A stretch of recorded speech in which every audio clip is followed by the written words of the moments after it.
거룩한 안식일 시간을 기억하시어 성전을 차신 여러분 모두를 주님 이름으로 환영합니다. 특별히 혼합 앞에 우리 여수중앙교회 우리 이태영 목사님과 우리 성도님들, 또 여천교회 우리 허경민 목사님과 성도님들, 여러분 큰 박수로 좀 환영해 주시면 감사하겠습니다. 정말 대단한 일입니다. 결코 쉬운 일이 아닙니다.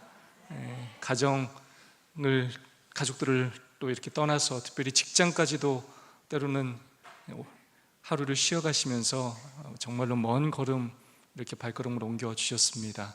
하나님의 특별한 섭리가 있음을 믿습니다.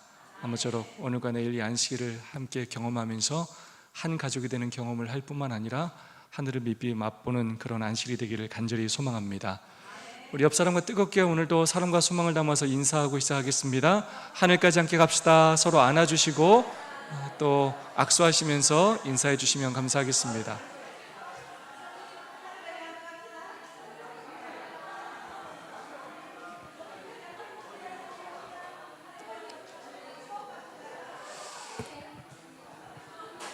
네, 김순덕 집사님 여행을 다녀오셨는데 여행 또 다녀오시자마자 전라도에서 오늘 또 예배에 참여하기 위해서 올라오셨습니다.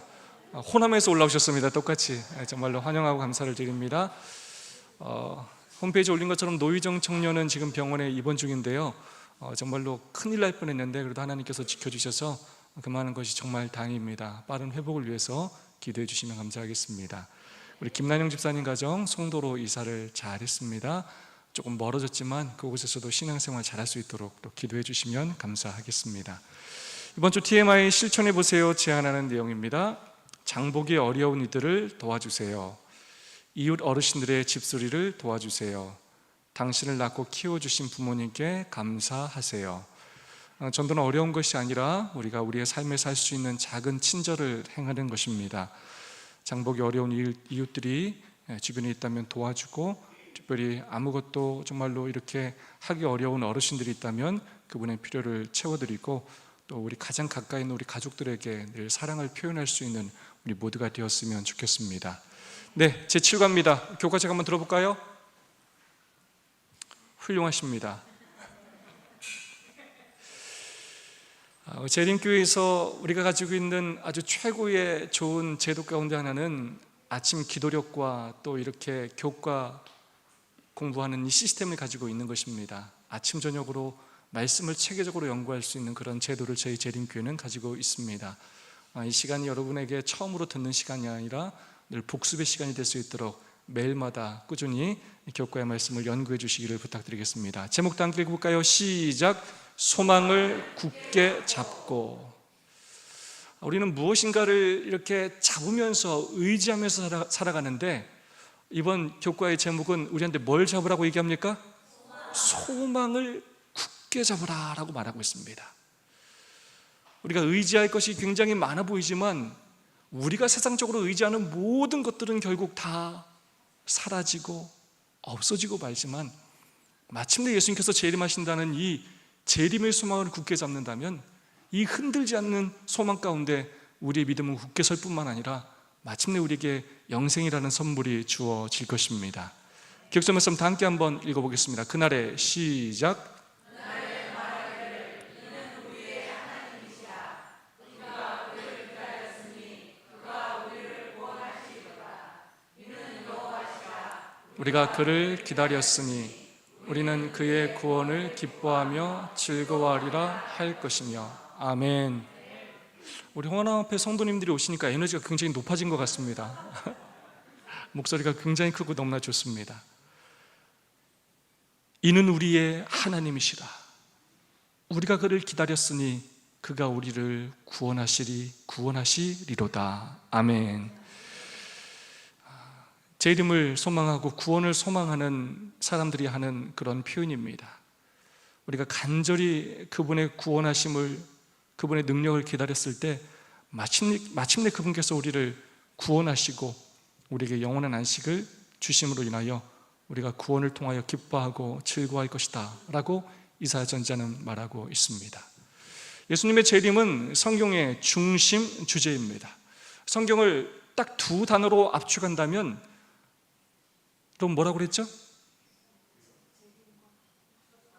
창조와 구속이라고 할 수 있습니다. 그리고 예수님의 재림은 재창조의 시간이고 또 완전한 구속의 시간입니다. 그래서 성경의 모든 이 핵심은 재림을 향하여 있게 됩니다.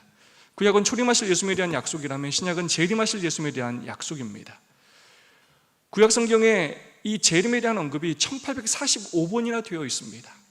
신약 성경에서 300번 이상 재림을 언급하고 있고요, 절로 따지자면 25절마다 한 번씩 예수님의 이 재림을 언급하고 있다는 것입니다. 신약 성경 27권 중에 23권이 이 재림의 놀라운 사건에 대해서 언급하고 있고 강조하고 있다는 것입니다. 성경의 가장 마지막 책인 계시록 20장 20절 21절은 뭐라고 말하고 있습니까? 이것들을 증거하신 이가 가라사대 내가 진실로 속히 오리라 하시거늘 아멘. 주 예수여 오시옵소서. 주 예수의 은혜가 모든 자들에게 있을지어다. 아멘. 네, 여러분, 성경의 결말이 무엇이라고요? 예수님께서 이 땅에 속히 오신다는 것입니다. 그렇게 했을 때 예수님의 재림을 기다리는 그분의 구원을 갈망하는 사람들은 뭐라고 얘기한다고요? 아멘. 주 예수여 오시옵소서. 저희가 주님의 재림을 기다렸습니다. 소망했습니다. 어서 속히 오시옵소서라고 대답을 한다는 것입니다. 이것이 성경의 가장 중요한 예언의 결말이고 우리가 소망하는 핵심이라는 것입니다. 윌리엄 밀러라는 침례교도 농부가 있었습니다. 그는 처음에는 예수님을 믿지 않았지만 그가 예수님을 믿게 되면서 성경을 아주 철저히 연구하게 되었고 예수님께서 속히 재림하실 것이라는 그런 사실을 그가 깨닫게 되었습니다. 그리고 그 일이 예수님의 재림이 머지않아 자기 생전에 이루어질 것으로 이해하며 그 기별을 전하기 시작했고 그를 통하여 19세기에 재림운동이 전 미국에서 그렇게 일어났었습니다.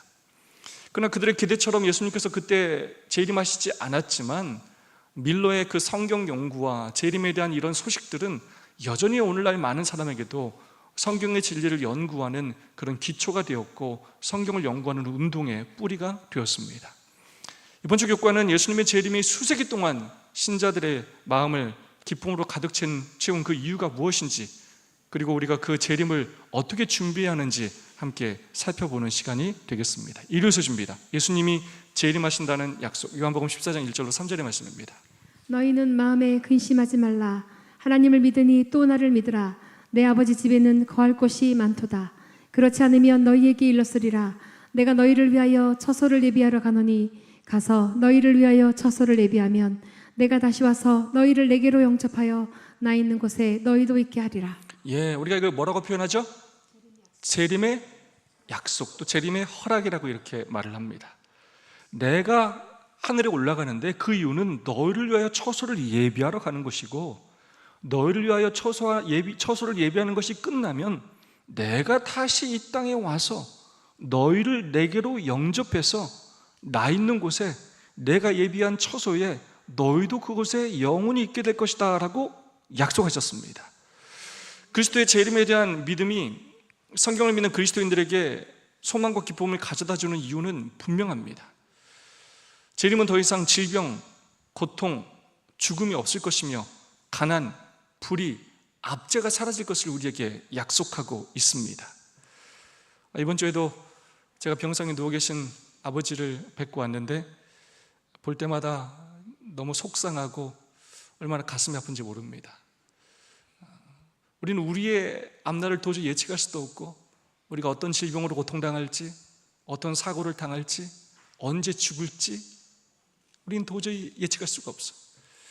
이번 주에 저희 집사람이 이렇게 화상을 입었는데 음식을 하다가, 여러분 이렇게 화상을 한번 입으면 이 흉터가 사라집니까? 사라지지 않아요. 이런 죄의 흔적들은, 사고의 흔적들, 질병의 흔적들은 사라지지가 않아요. 한번 쓰러진 사람이 다시 일어나는 것 어렵고요, 한번 질병으로 고통당했던 사람들이 온전히 건강이 회복되는 것 어렵습니다. 한번 하얘진 머리카락이 검해지지 않고 한번 나빠진 시력이 좋아지지 않아요. 우리는 살아가면서 끊임없이 죄의 결과들을 경험하며 슬픔과 고통 가운데 살아갈 수밖에 없다는 것입니다. 우리의 능력으로는 다시 돌이킬 수가 없습니다. 질병도, 사고도, 죽음도. 그러나 예수님의 재림은 이 모든 죄악의 결과들을 없애고 새로운 영원한 세상을 우리에게 가져다 준다고 약속하고 있는 것입니다. 데살로니가전서 4장 16절의 말씀입니다. 주께서 호령과 천사장의 소리와 하나님의 나팔로 친히 하늘로 쫓아 강림하시리니 그리스도 안에서 죽은 자들이 먼저 일어나고. 구약과 신약을 통하여 끊임없이 약속하셨던 그 예수님의 재림이 반드시 있을 것이고, 그때 그리스도 안에서 믿음으로 살다 죽은 자들이 부활하여 영원한 생명을 얻게 될 것이라고 분명히 약속하셨습니다. 더 이상 질병이나 고통이나 죽음이나 슬픔이 없는 그러한 나라를 우리에게 선물로 주시겠다고 약속하셨다는 것입니다. 디도서 2장 13절의 말씀입니다.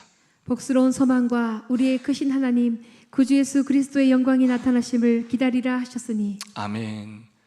이 소망이 어떤 소망이라고요? 복스러워요. 네.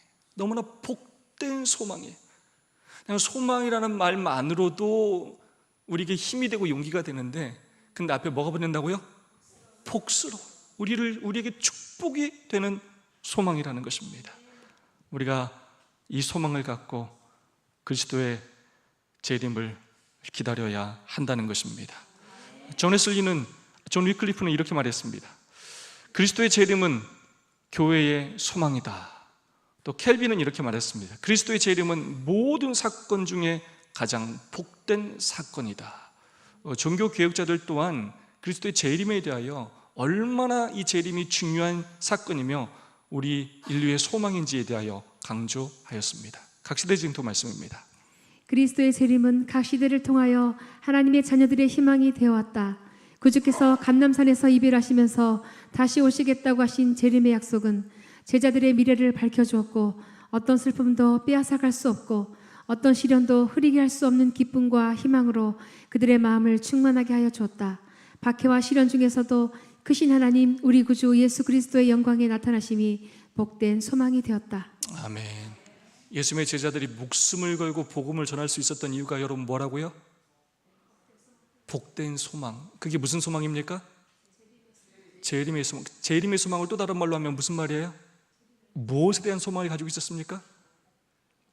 부활에 대한 소망입니다. 그들이 그렇게 정말로 목숨을 바쳐서 복음을 전할 수 있었던 이유는 뭐 하신 예수님을 눈으로 직접 봤어요? 부활하신 예수님을 봤어요. 죽음이 끝이었는데 인간의 경험과 지식과 이 상식으로는 죽음 후에 다른 삶이 없었는데 예수님이 부활이라는 것을 보여주신 것입니다. 그리고 예수님만 부활한 것이 아니라 예수님의 그 놀라운 부활의 능력을 통하여 다른 많은 사람들이 부활하는 것도 그들이 직접 눈으로 보게 되었어요. 그걸 통하여 그들이 결국 부활을 소망하게 되었고, 그 부활이 마침내 있을 재림을 그들이 고대하게 되었고, 그들의 삶의 복된 소망으로 자리 잡게 되었습니다. 교훈의 말씀입니다. 종교 개혁자들에게 재림의 약속은 어떤 슬픔과 시련도 흔들 수 없는 그들을 충만케 하는 기쁨이었다. 예수의 다시 오심은 두려움이 아니라 복된 소망이었다. 아멘. 정말 중요한 단어예요. 끊임없이 복된 소망, 복된 소망을 강조하는데, 여러분에게 재림은 두려운 날입니까? 아니면 소망의 날입니까? 네. 때로는 어쩌면 내가 준비되지 못했다는 두려움과 불안감에 우리가 사로잡혀 있을 때가 있어요. 내가 이대로 살다 구원받을 수 있을까라는 염려가 들 때도 있는 것이 사실입니다. 하지만 성경은 끊임없이 우리에게 재림은 어떤 날이라고요? 복된 소망의 날이라는 것입니다. 우리가 믿음으로 살고 또 다른 영혼을 구원하기 위하여 노력하며 살고 하나님의 일에 헌신하기 위하여 끊임없이 애쓰며 산다면 결코 우리는 그 구원을 놓치지 않을 것입니다. 이 구원이 우리에게 정말로 복된 소망이라는 사실을 늘 기억하시기 바랍니다. 저는 이 안식일을 표현할 때 이 재림의 리허설이라는 표현을 정말 좋아해요. 그래서 결국 누가 재림의 날 영원한 생명을 얻냐면 이 안식일을 매주 기억하여 거룩히 지키면서 예수님께서 주시는 그 구원의 축복을 경험하고 재창조를 경험하는 사람이 마침내 예수님이 뭘 경험하게 된다고요? 재림을 경험하게 되는 것입니다. 그러므로 오늘 여러분들이 이 안식일을 기억하여 거룩히 지키면서 나의 의가 아니라 하나님의 은혜를 그렇게 기억하면서 재창조함을 경험하고 죄 용서함을 경험한다면 여러분, 절대로 재림을 두려워할 필요가 없습니다. 재림은 우리에게 복스러운 소망이라는 사실을 여러분 꼭 기억하시기 바랍니다. 바울의 소망은 재림에 집중됨. 바울은 주님의 약속의 말씀, 즉 마지막 날에 내가 이를 다시 살리리라고 하신 약속을 굳게 붙잡았다. 그의 사상과 소망은 오직 주님의 재림에 집중되었다. 사형 집행인의 칼이 내려오고 순교자에게 사망의 그늘이 덮일 때 그의 마지막 생각은 바로 그 큰 부활의 아침에 그가 제일 먼저 떠올릴 복받은 자들의 즐거움에 참여하도록 그를 환영하여 주실 생명의 시여자 그리스도를 뵙는 일이었다. 아멘. 바울이 죽을 때 두려움, 염려 그런 마음이 아니라 그의 사상과 소망이 재림에 집중되었고 마침내 그 즐거움에 참여할 그날을 가슴에 소망했다는 것입니다. 우리가 죽으면서 바랄 수 있는 게 뭐가 있겠습니까? 우리가 남겨놓은 가족 아니고 재산, 땅 아무것도 우리 마음에 안식과 평안을 줄 수 없습니다. 유일하게 우리의 마음에 기쁨과 소망을 줄 수 있는 일은 바로 예수님께서 우리를 구원하시고 이 땅에 온다는 사실이고 재림의 날 우리가 부활한다는 사실입니다. 우리의 삶 또한 재림에 집중되기를 소망합니다. 그날을 기다리며 AD 31년 예수님께서 승천하실 때 내가 다시 하늘로 간 걸 니네가 본 그대로 오겠다라고 그렇게 말씀하셨습니다. 천사들을 통해 그렇게 말씀하셨습니다. 그래서 신약의 많은 재림교인들은 그 후에 많은 그리스도인들은 예수님의 재림을 소망하며 살았습니다. 그런데 예수님은 그들이 바라는 대로 그들의 생애에 재림하지 않으셨고 그러면서 재림 신앙은 오리겐과 어거스턴을 거치면서 점차 영적인 의미로 그렇게 해석되기에 이르렀습니다. 임박한 재림신앙이 다시 되려던 것은 종교개혁 이후의 일이었습니다. 그러나 이때도 예수님의 재림은 이루어지지 않았고 이로써 18세기 초부터 대부분의 개신교 신학자들은 재림을 영적인 사건으로 해석하기 시작했습니다. 이러한 사상이 1970년대까지 미국과 영국을 중심으로 개신교 세계의 그런 종말론들을 지배해 왔고 19세기 유명한 설교자들은 그리스도가 이 땅에 그의 왕국을 세우실 것이고 평화로운 복천년이 올 것이라고 가르쳤습니다. 이러한 가르침, 이러한 사상들은 그리스도인들에게 영적인 무기력과 영적인 가치에 대한 무관심을 초래했습니다. 예수님의 제자들도 예수님을 그들이 죄를 구원할 메시아로 기다렸다기보다는 자신들에게 정치적인 자유를 줄 그런 왕으로서의 메시아를 그들이 기다려 왔었습니다. 많은 사람들이 예수님의 재림이 영적으로 온다라고 생각하는 사람도 있고 또 몇 사람을 위하여 휴거를 하실 것이다 라고 말하는 사람도 있습니다. 하지만 성경은 절대로 그렇게 말하지 않습니다. 예수님의 재림이 가시적으로 눈으로 볼 수 있게 영적으로가 아니라 모든 사람들이 눈으로 볼 수 있게 올 것이라고 분명히 말씀하고 있습니다. 볼지어다 그가 구름을 타고 오시리라. 각 사람의 눈이 그를 보겠고 너희 가운데에 하늘로 올려지신 이 예수는 하늘로 가심을 본 그대로 오시리라. 제자들이 올라가시는 걸 본 그대로 예수님께서 오실 것이고 각 사람 모든 사람의 눈이 예수님께서 재림하시는 것을 보게 될 것이라고 말씀하셨습니다. 또한 소리로 듣도록 아무도 모르게 조용히 오시는 것이 아니라 모든 사람이 듣도록 오신다고 말씀하셨습니다. 주께서 호령과 천사장의 소리와 하나님의 나팔 소리로 그리고 실제적인 재림이 있을 것이라고 그렇게 또한 말하고 있습니다. 그때의 인재 징조가 하늘에서 보이겠고 그때의 땅의 모든 족속들이 통곡하며 그들이 인자가 구름을 타고 능력과 큰 영광으로 오는 것을 보리라. 저가 큰 나팔 소리와 함께 천사들을 보내리니 저희가 그 택하신 자들을 하늘 이 끝에서 저 끝까지 사방에서 모으리라. 우리가 구름이 끼면 구름이 하늘에 보이고 일시 월시가면 볼 수 있는 것처럼 예수님의 오심을 우리가 눈으로 직접 볼 수 있다는 것입니다. 징조가 하늘에서 보이겠고 땅의 모든 족속들이 통곡하는 일이 일어날 것이고 그때 예수님께서 구름을 타고 능력과 영광으로 오는 것을 마침내 보게 된다는 것입니다. 교과 96페이지의 내용입니다. 그리스도께서 베들레헴의 구유에 아기로 처음 오셨을 때 그분께서 오셨다는 사실을 알아차린 사람은 거의 없었다.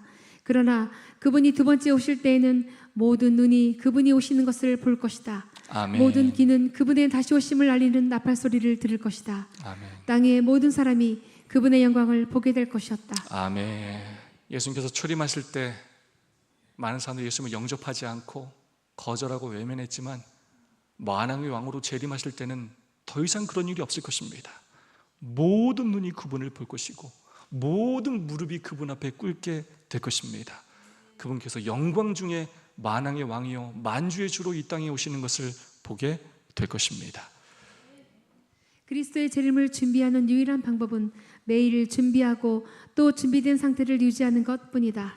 네, 예수님의 역사적인 재림이 머지않아 있을 것이고 또한 그 재림에 앞서 어쩌면 우리가 먼저 죽을 수도 있습니다. 그러므로 예수님의 재림은 우리가 죽은 다음 날이 예수님의 재림이기도 합니다. 이 확실한 재림을 준비할 유일한 방법은 매일마다 준비하고 또 준비된 상태를 매일마다 유지하는 것뿐입니다. 아까 말했던 것처럼 매주 이렇게 안식일을 거룩히 기억하여 지키는 것이고 매일의 삶에서 말씀을 묵상하고 교과를 공부하고 기도하고 작은 사랑을 실천하고 이웃에게 또 복음을 전하고 하는 일을 끊임없이 반복하며 살아가는 것입니다. 예수님께서 다시 오실 때 빛나는 영광의 광채 앞에 중간지대는 없다는 것입니다. 그러므로 우리는 예수님 편에 분명히 확실히 서야 한다는 것입니다. 교훈의 말씀입니다. 제자들이 오시는 메시아에 대해 오해한 것처럼 재림에 대한 오해가 세상에 가득하다.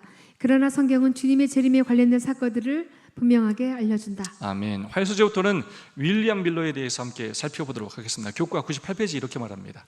하나님께서 종교 개혁자들을 통해 오직 그리스도를 믿는 믿음으로 말미암는 의의 진리를 재발견하게 하신 것처럼 윌리엄 밀러를 통해 예수께서 어떻게 다시 오실지에 대한 진리를 다시 발견하게 하셨다. 밀러는 성경과 펜, 공책을 들고 창세기부터 읽기 시작하여 한 구절을 충분히 이해하지 않고서는 다음 구절로 넘어가지 않았다. 그는 성경 구절들을 비교하면서 성경을 설명하도록 했다.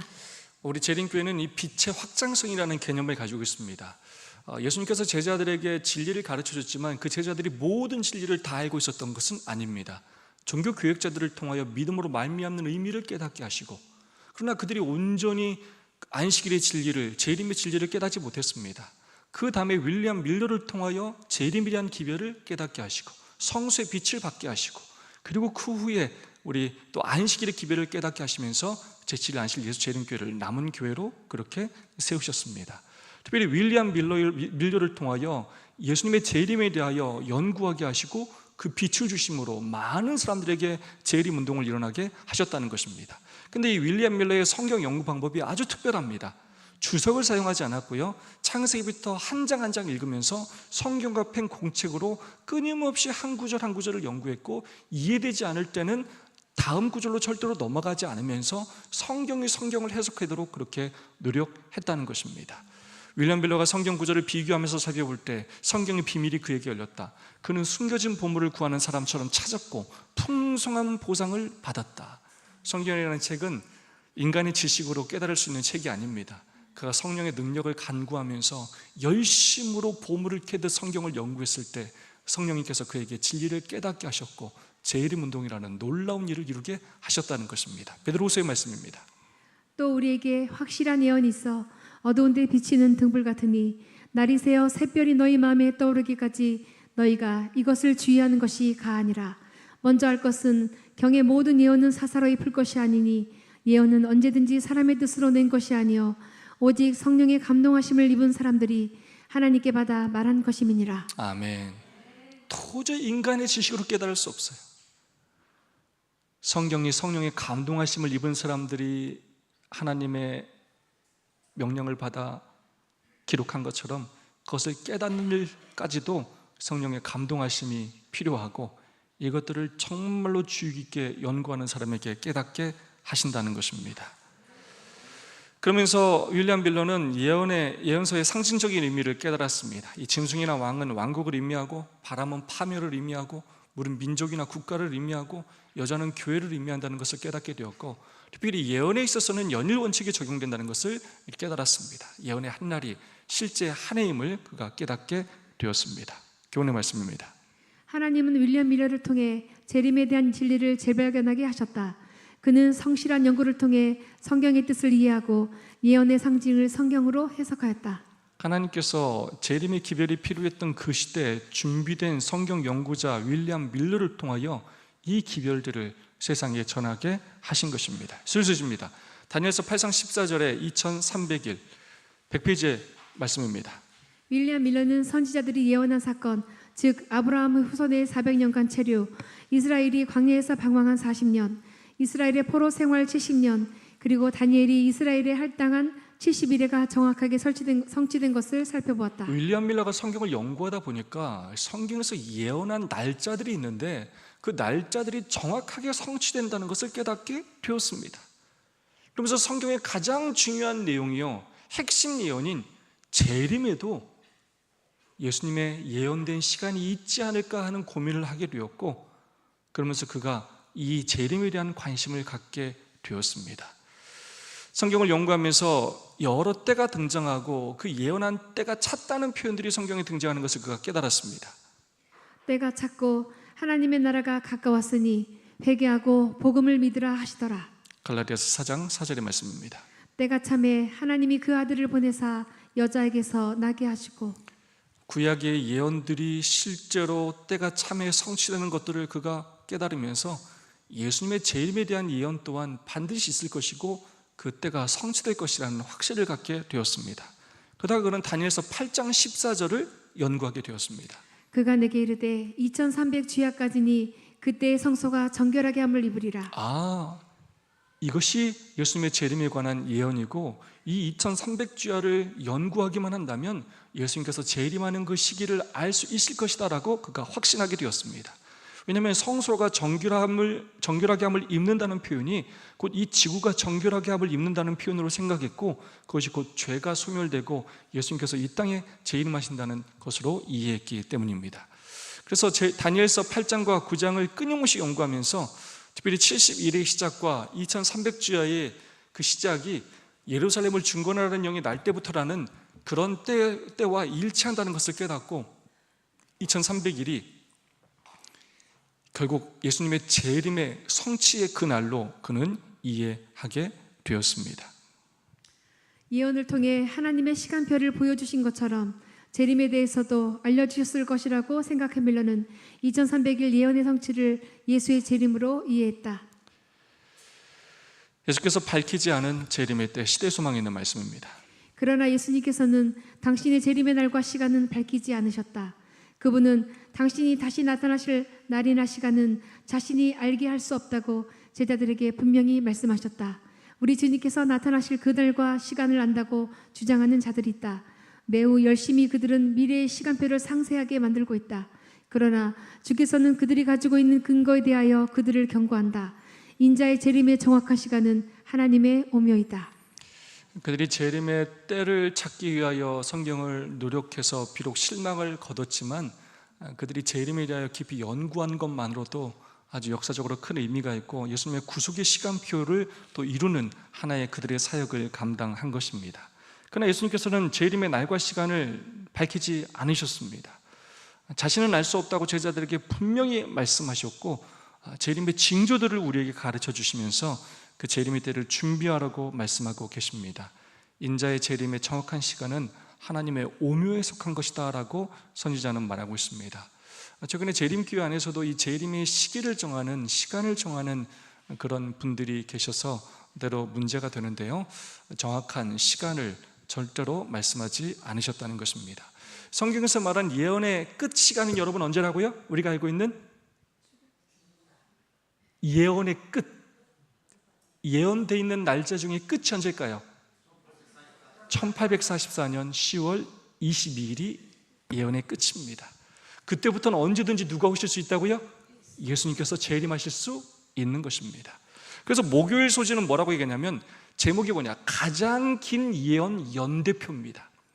성경에 있는 예언 중에서, 시간이 구분되어 있는 예언 중에서 가장 긴 시간을 포함하는 예언이 무슨 날이라고요? 2300일이라는 거예요.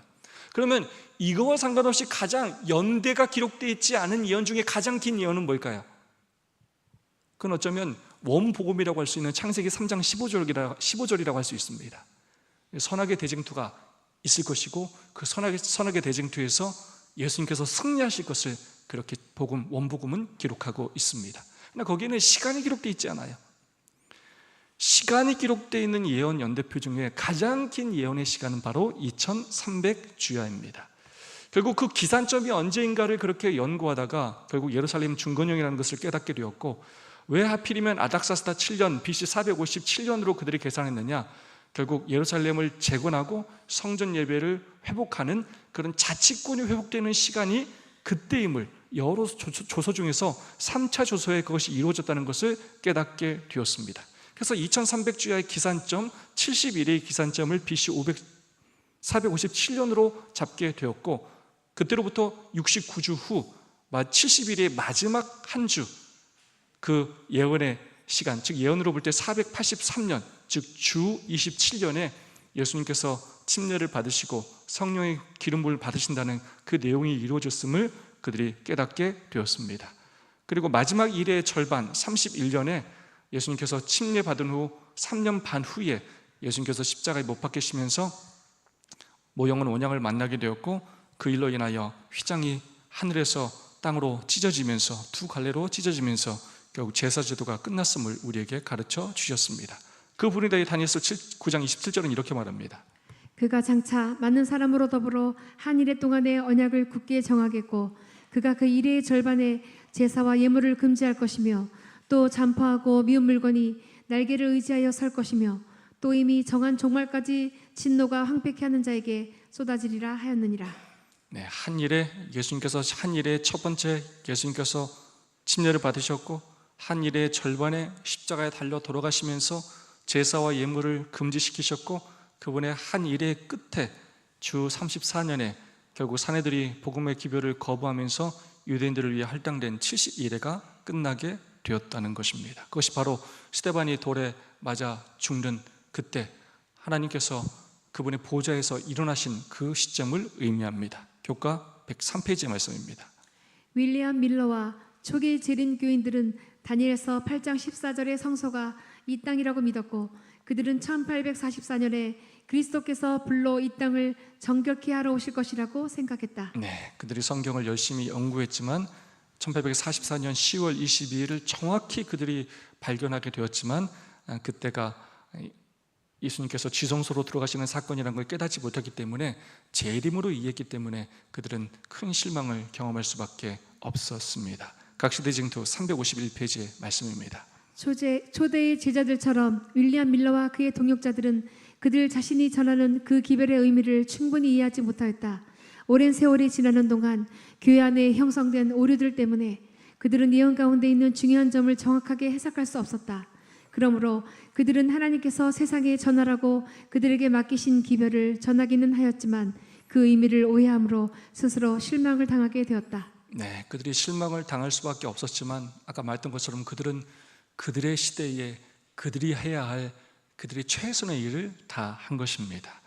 우리가 특별히 윌리엄 밀러의 그 성경 연구에 대한 열심과 또 복음 전파에 대한 열심을 우리가 배워야 하겠습니다. 재림을 준비하는 그들의 삶의 태도와 헌신을 우리가 배워야 하겠습니다. 마지막 말씀입니다. 각시대 대징투 353페이지 말씀입니다. 그러나 하나님께서는 그 심판에 대한 경고를 저들이 해석하는 그대로 전파하도록 버려두심으로 당신의 자비로운 목적을 이루셨다. 그 기별은 교회를 시험하고 정결케 하기 위해 필요했다. 그들은 애정이 세상으로 향하여 있는지 그리스도와 하늘로 향하여 있는지를 살펴보게 되었다. 구주를 사랑하노라고 공언하여 왔으므로 이제 그들의 사랑을 입증해야 했다. 그들은 세속적 희망과 야망을 버리고 기쁨으로 주님의 재림을 영접할 준비를 갖추고 있었던가. 그 기별은 참된 영적 상태를 분별할 수 있도록 그들에게 주어진 것이었다. 그것은 그들로 하여금 회개와 겸비로써 주님을 찾도록 깨우쳐주기 위하여 은혜로 주신 것이었다. 아멘. 하나님께서 그대로 두신 목적이 있다는 것입니다. 그것도 자비로운 목적이에요. 한번 두고 보자, 한번 당해봐라가 아니에요. 자비로운 목적을 가지고 계셨습니다. 그 기별을 통하여 교회를 시험하고 또 정결케 하셨다는 것입니다. 특별히 그런 일들을 통하여 재림을 기다린다는 것이 무엇인지, 재림을 준비하는 것이 무엇인지를 우리에게 깨닫게 하였고, 우리 자신을 돌아보면서 참된 영적 상태를 분별할 수 있도록 주어졌다는 것입니다. 인간의 실수와 실패까지도 하나님은 그런 일들로 사용하시어 당신의 뜻을 이루시는 하나님이십니다. 오늘 우리의 영적인 상태는 어떠합니까? 이토록 확실한 재림의 기별들이 울려 퍼지고 재림의 징조가 세계 각곳에서 우리에게 보여지는데 오늘 우리는 어떤 준비를 하며 살고 있습니까? 우리의 애정은 세상을 향하고 있습니까? 아니면 하늘을 향하고 있습니까?